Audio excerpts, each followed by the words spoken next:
నా హృదయపూర్వక నమస్కారాలు. ఈరోజు ఆదివారం అయినప్పటికీ మరి ఈ డిసిప్లినరీ కమిటీ మీటింగ్ పెట్టి ఒక ముఖ్యమైన నిర్ణయం తీసుకోవడం జరిగింది. ఈ మధ్య మన సిద్దిపేట డిస్ట్రిక్ట్కి సంబంధించి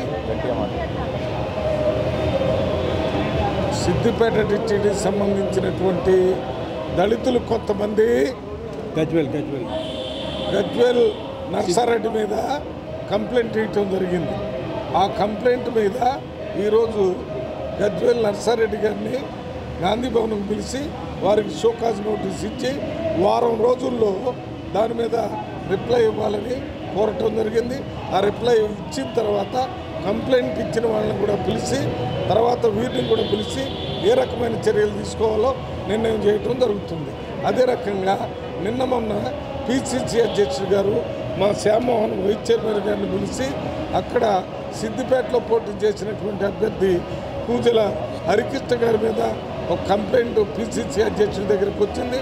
దాన్ని మన శ్యామ్ గారికి ఇచ్చి డిసిప్లినరీ కమిటీలో మాట్లాడాలని చెప్పారు. దానికి కూడా షోకాజ్ నోటీస్ పంపించి వారి ఎక్స్ప్లెనేషన్ వారం 10 రోజుల్లో తీసుకొని దాని రిప్లై వచ్చిన తర్వాత దాని మీద కూడా తదుపరి చర్యలు తీసుకోవడం జరుగుతుంది. రాజగోపాల్ రెడ్డి గారి గురించి ఏమన్నా డిస్కషన్ అయినా? ఇప్పుడు రాజగోపాల్ రెడ్డి కానీ లేకపోతే మీకు ఇంట్రెస్ట్ ఉన్న వేరే క్యాండిడేట్స్ గురించి కానీ పనిచేసేటటువంటి అవకాశం డిసిప్లినరీ కమిటీకి లేదు. డిసిప్లినరీ కమిటీకి కంప్లైంట్ రావాలా, అక్కడ వ్యక్తుల ద్వారా రావాలా, లేకపోతే పిసిసి అధ్యక్షుడి ద్వారా రావాలా. నేను చెప్తున్నాను, నేను చెప్పింది రాసుకోండి, మీరు అడిగింది కదా. రాలేదు కాబట్టి మేము దాని మీద ఏం మాట్లాడలేదు. ఎప్పుడు వస్తే ఇప్పుడు చెప్తున్నాను కదా. ఈ సిద్దిపేటకు సంబంధించి పూజల హరికృష్ణ మీద ఒక కంప్లైంట్ వచ్చింది. మన పిసిసి అధ్యక్షుడి దగ్గరికి. పిసిసి అధ్యక్షుడు మా వైస్ చైర్మన్ పిలిపించి ఇది కమిటీలో పెట్టి దీని మీద కావలసినటువంటి చర్యలు ఏమున్నాయో తీసుకోండి చెప్పారు. ఆ రకంగా చెప్తారు, అది ప్రొసీజర్. అది వచ్చినప్పుడు చేస్తాం. ఎవరు కాంగ్రెస్ పార్టీ మూల సిద్ధాంతాలకు వ్యతిరేకంగా ఎవరు మాట్లాడకూడదనేది మా ఆలోచన. డిసిప్లినరీ కమిటీ చైర్మన్గా రాష్ట్రంలో ఉన్నటువంటి కాంగ్రెస్ పార్టీ నాయకులు, అది గ్రామ స్థాయి నాయకులు కానీ, మండల స్థాయి కానీ, జిల్లా స్థాయి కానీ, రాష్ట్ర స్థాయి కానీ అందరూ కూడా సంయమనం పాటించండి. లోకల్ బాడీ ఎలక్షన్లు, పంచాయతీ ఎన్నికలు రాబోతున్నాయి.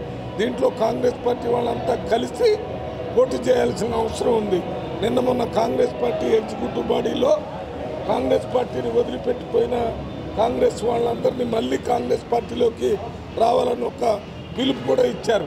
ఆ పిలుపుకు అనుగుణంగా నేను కూడా చెప్తున్నాను, కాంగ్రెస్ పార్టీ మీద తాత్కాలికంగా కొన్ని కారణాల వల్ల, స్థానిక కారణాలు కానీ లేక వారికి ఇబ్బంది కానీ ఏదైనా ఉంటే వెళ్ళిన వాళ్ళు ఉంటే వాళ్ళందరూ మళ్ళీ కాంగ్రెస్ పార్టీలోకి రావాలని కాంగ్రెస్ పార్టీయే మొత్తం తెలంగాణలో కోరుతున్న సందర్భంగా కాంగ్రెస్ పార్టీలో ఉన్న లీడర్స్ అందరూ కూడా మరి ఈ క్రమశిక్షణకు లోబడి మీకు కావాల్సిన సమస్యలు ఏమైనా ఉంటే పార్టీ ఆఫీసులు అక్కడ డిసిసి అధ్యక్షుడి దగ్గర, లేకపోతే పిసిసి అధ్యక్షుడి దగ్గర, లేకపోతే సీఎం దగ్గర, లేకపోతే ఇన్ఛార్జి మీనాక్షి నటరాజన్ గారి దగ్గర కూడా మాట్లాడుకోవచ్చు. అంతేగాని ఎలక్ట్రానిక్ మీడియా, ప్రింట్ మీడియాకి పోయి మాట్లాడటం వల్ల మీరు ఎవరి మీద అయితే మాట్లాడుతున్నారో వారికి నష్టం జరగాలని మీరు అనుకుంటున్నారు. కానీ వారికి కాదు నష్టం జరిగేది కాంగ్రెస్ పార్టీకి. అందులో భాగంగా ఉన్న మీకు కూడా నష్టం జరిగింది, మాకు కూడా నష్టం జరిగింది. అందువల్ల ఆ రకంగా ఎవరు మాట్లాడొద్దని అందరికీ విజ్ఞప్తి చేస్తున్నారు.